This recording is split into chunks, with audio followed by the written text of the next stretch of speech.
These are the spare parts for belt conveyors.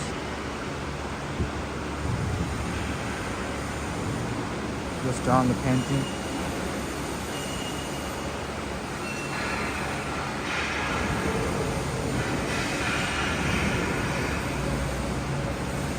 So the belt conveyor composed of the bracket, which is this one, and as well as the rollers, which is just packed in here already.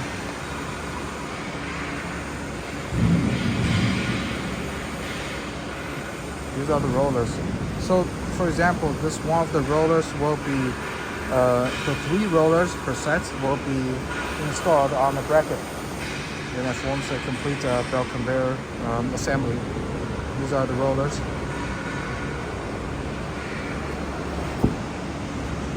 Here, these are the brackets.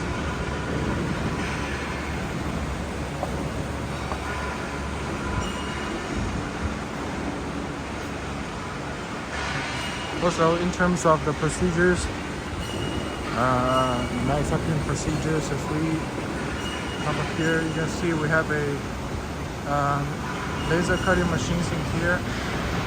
So after the plate cutting, we will be sent to the plate welding, and then after being welded, we will move it into the sandblasting room to sandblasting, and then into our painting room to do the painting. And finally, this is our assembly workshop, where the finished product is being packed and ready to ship.